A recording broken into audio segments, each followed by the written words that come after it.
Assalamualaikum warahmatullahi wabarakatuh. Selamat datang kembali di channel cerita horor Bendy Story. Cerita ini adalah cerita kiriman dari seorang narasumber. Sebut saja namanya Anggi.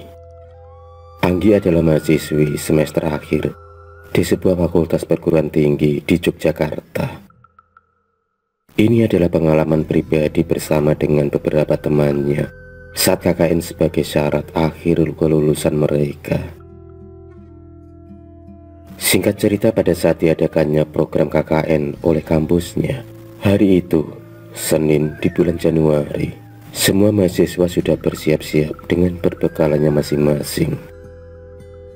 Sudah seperti kebanyakan KKN, pasti akan dibagi ke beberapa tempat wilayah yang berbeda dan desa yang berbeda-beda pula. Dari dulu memang sudah begitu tradisinya. Hingga tiba waktu pelepasan rombongan KKN di kampusnya.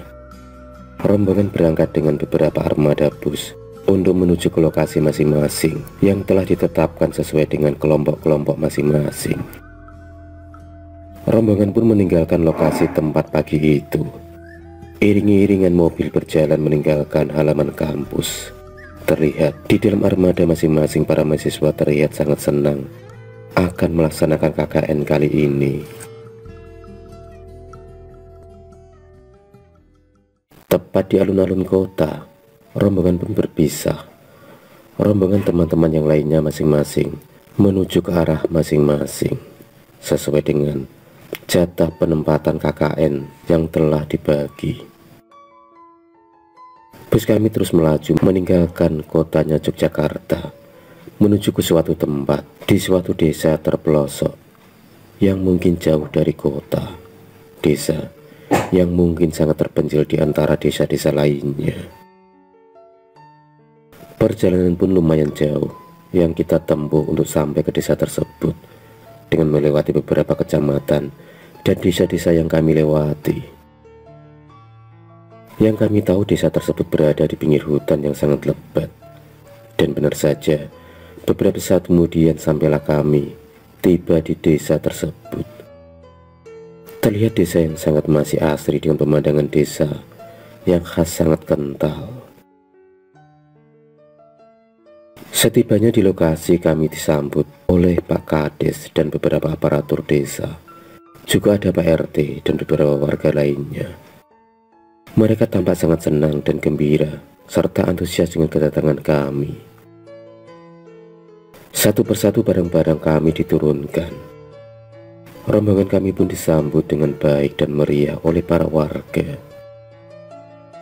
Sungguh, pemandangan penduduk desa yang penuh ramah tamah dan sangat baik kepada kami, dan itu membuat kami merasa senang dan sangat berkesan di hati kami.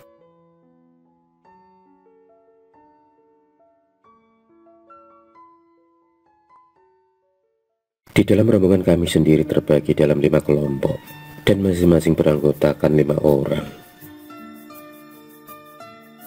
3 kelompok terdiri dari para laki-laki dan 2 kelompok perempuan. Rombongan kami pun berpencar lagi diantar ke tempat rumah yang akan kami singgahi masing-masing. Rupanya jarak antara rumah yang kami tempati lumayan jauh satu sama lain. Kelompok kami sendiri menempati rumah Pak RT dan yang lainnya menempati rumah penduduk setempat. Hari itu begitu melelahkan rasanya. Suara-suara binatang malam mulai terdengar dari kejauhan, dari dalam lebatnya hutan di sekitar desa tersebut yang terasa sangat dingin dan sedikit angker. Di kelompok kami sendiri malam itu dijamu hidangan ala pedesaan oleh tuan rumah yaitu Pak RT dan Bu RT yang sangat baik hati. Banyak hidangan yang dihidangkan malam itu. Dengan sigap, kami semua membantu Bu RT untuk menyiapkan hidangan malam itu yang ditaruh di atas tikar, di atas lantai ubin kuno.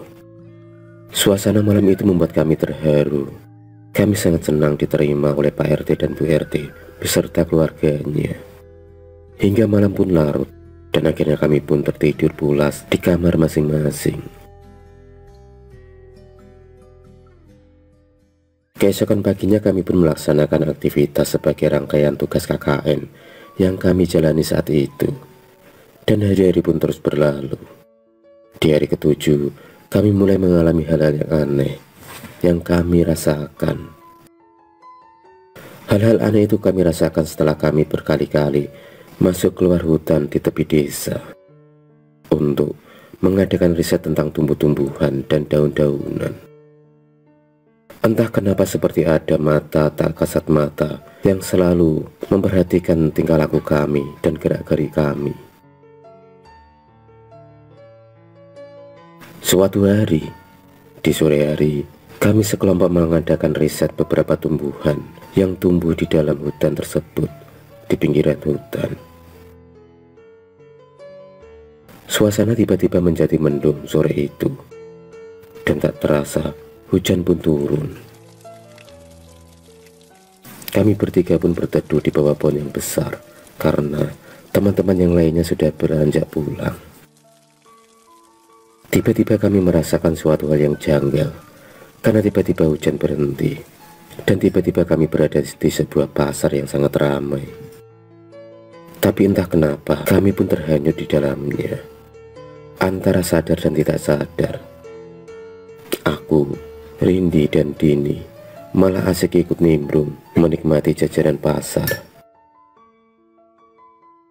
Terlihat jajanan pasar yang sangat menggoda selera, hingga kami pun ingin membelinya. Tanpa ada rasa apapun, aku pun bertiga mulai membeli jajanan pasar tersebut, dan kami kemudian mulai mencicipi jajanan tersebut. Namun, ada rasa aneh yang aku rasakan, rasa seperti kelet atau sebah. Aku hanya memakannya sedikit.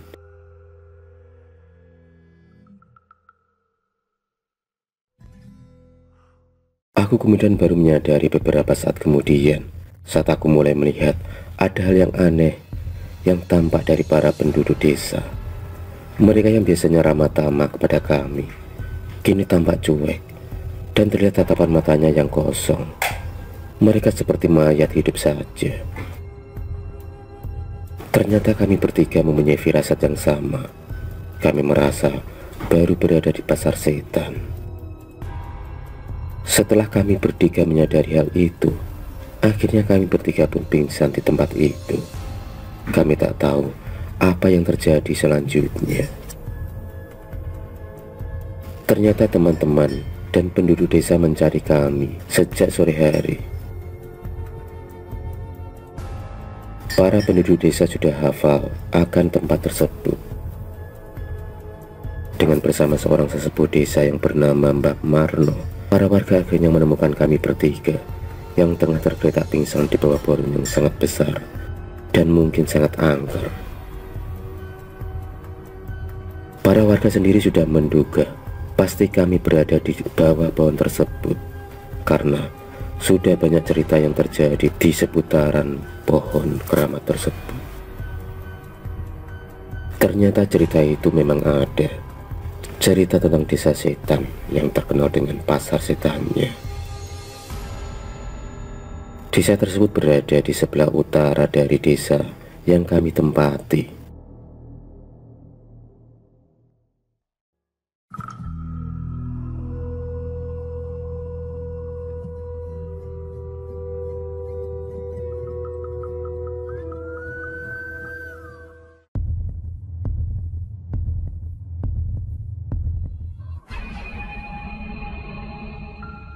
Terima kasih sudah menonton video cerita bergambar ini.